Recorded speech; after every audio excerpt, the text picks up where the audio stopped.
Salut les gars, j'espère que vous allez bien.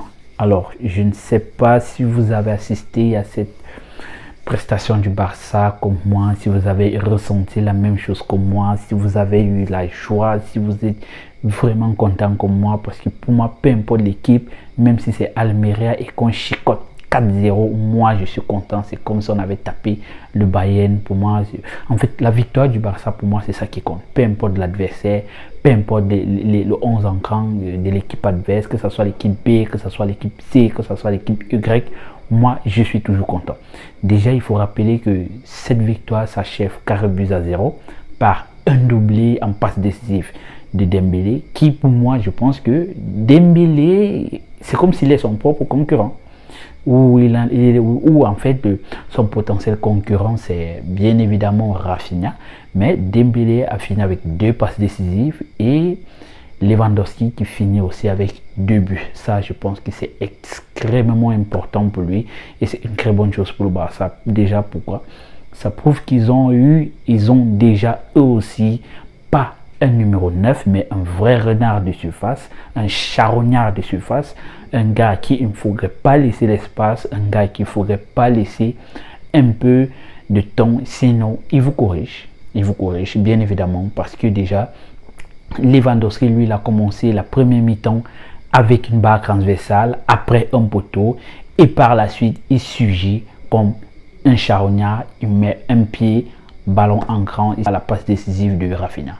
Alors moi je pense que Rafinha, c'est vraiment, il nous aide beaucoup. Il nous aide beaucoup. Quand je vois Rafinha jouer, il me fait penser à la momie de Tom Cruise. Vraiment, c'est tellement beau de voir Rafinha jouer. Mais il y a quelques petits éléments sur lesquels Dembélé prend quand même le dessus sur lui, parce que Rafinha, c'est pas encore ce qu'on attend du genre il lance, il fait crochet, il enroule, il dribble, il nous crée un penalty. C'est quelqu'un qui fait encore les centres, qui frappe, mais pas encore les buts. Donc, mais j'espère vraiment que c'est quelque chose qui va arriver. Et par la suite, il y a quelque chose que je voudrais vraiment souligner, la présence de Koundé, latéral droit. Moi, je pense que si on ne parvient pas à acheter un latéral droit, Koundé, pour moi, c'est une option très importante. Pourquoi? Parce que pour moi, Koundé a la vision du latéral offensif qui, lorsqu'il envoie la passe à un ailier, il fait un dédoublement et ça s'est vraiment matérialisé. Il y avait la connexion avec Dembélé, il y avait la connexion. Chaque fois qu'il faisait des dédoublements, il envoyait la passe et dédoublait, il faisait des appels de balles. Bon, malheureusement, il n'a pas reçu beaucoup de ballons, mais c'est vrai que ce n'est que le premier match en tant que latéral droit. Il faudrait encore, selon moi, 4 matchs, y compris ce match, il faudrait encore 3 matchs pour prouver si Koundé peut être une option de latéral droit. C'est très important. Pour moi, la prestation de Koundé, titulaire, latéral droit, il l'a assuré. Il n'a pas fait de bêtises, il ne s'est pas mal déplacé, il ne s'est pas mal positionné, il n'a pas fait de mauvais marquage. Il a été défensif et aussi offensif. Et aussi, il faut féliciter la prestation de Baldé. Je trouve que Baldé, il montre au staff qu'il a sa place titulaire en tant que latéral gauche. Et Toto Alba, oui, parce qu'aujourd'hui c'est Alba qui a le Toto. J'étais triste de voir Toto Alba et Toto Piqué sur le banc avec les mains sur le menton. Toto Alba, il faut reconnaître, il faut vraiment encore donner du temps à Baldé, parce que Baldé, il ne nous démontre pas ses marquages, ses positionnements, sa pointe de vitesse et sa qualité technique, parce que vraiment on n'en avait plus de joueurs techniques en tant que défenseur, et hormis Dani Alves, parce que sur Baldé je vois un peu du Alphonso Davies et un tout petit peu du Dani Alves, mais beaucoup plus du Alphonso Davies au niveau de sa pointe de vitesse, au niveau de ses dribbles et de ses mouvements et de ses marquages. Et c'est déjà une très bonne chose pour le Barça. Pour Xavi, il manque juste que Baldé se crée une personnalité unique du style buteur, défenseur, passeur, et ça fera l'affaire. Et au milieu du terrain, je vous assure, J'ai plutôt trouvé qu'on jouait sans Busquets.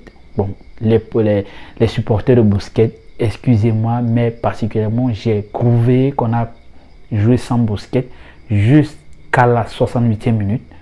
J'avais l'impression que Busquets n'était pas là, mais après je l'ai vu. Donc pour moi, Busquets, sa présence, elle ne se ressentait pas comme celle de Pedri, comme celle de Gavi, comme celle de Ousmane Dembélé, de Robert Lewandowski à Rafinha. Mais dans l'ensemble, nos milieux de terrain ont été très excellents, y compris Pedri qui est la version 2.infini de Iniesta. Parce que Pedri, vraiment, c'est le genre de milieu de terrain, tu sais pas, il est fin, il est doux, il marque propre, il ne jubile pas de manière désordonnée. Il est classe, quoi. Même dans ses jubilés, il est classe. Il ne s'embrouille pas. En fait, c'est sexy de voir, c'est tellement sexy de voir Pedri jouer. Tout comme Gavi. C'est vrai aussi que j'ai aussi un tout petit peu été surpris de la présence de Gavi dans le 11 titulaire.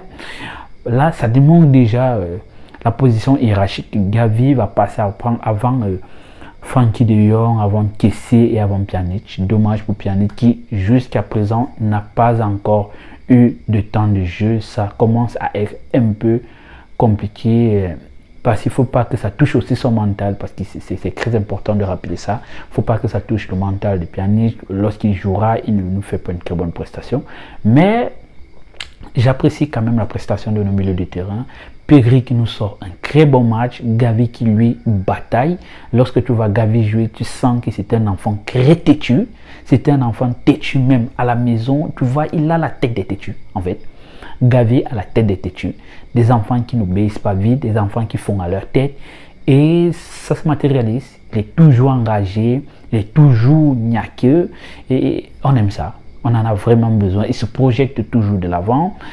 Pedri, quant à lui, il joue la finesse, il joue la sensualité au stade, il est doux, on adore. On adore, moi particulièrement, j'adore cela. Si ça continue comme ça, Pedri risque d'être le nom de mon premier fils.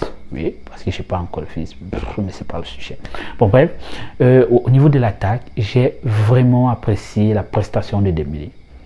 Dembélé qui, pour moi, il a deux concurrents. Dembélé lui-même et Rafinha. Ouais, pour moi, Dembélé est d'abord en premier temps son premier concurrent et en deuxième temps, il y a Rafinha avec qui il sera en concurrence et je pense que c'est une très bonne chose.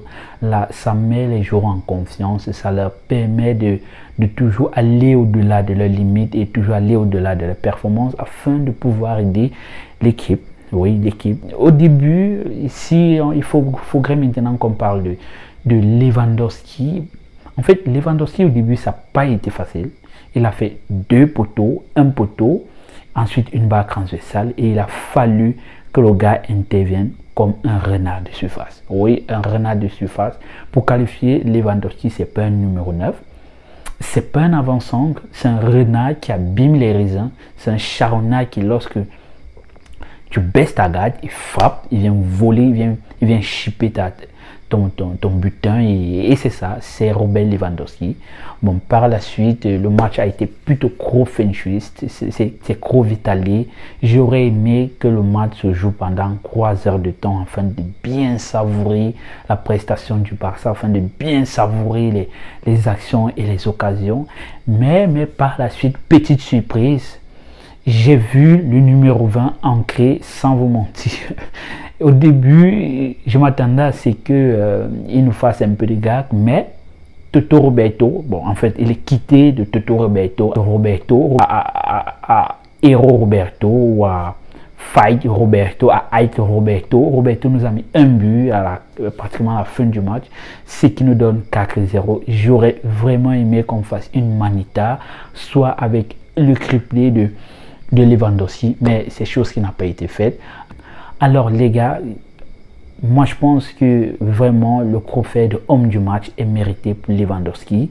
C'est vrai que si Dembélé avait marqué un but, il aurait été aussi dans la posture de homme du match, mais pour l'instant, Lewandowski mérite son trophée de homme du match et pourquoi pas, ça aurait été Pedri ou Dembélé ou Rafinha, mais pour moi c'est Lewandowski. Alors les gars, si vous avez apprécié la vidéo, n'oubliez pas de lâcher un like, de vous abonner et d'apporter un commentaire. Qui pour vous a été le flop de cette rencontre, qui pour vous a été vraiment au top, qui pour vous devrait continuer à être titulaire. Selon moi, il faudrait qu'il y ait encore un peu de modifications, surtout au milieu de terrain.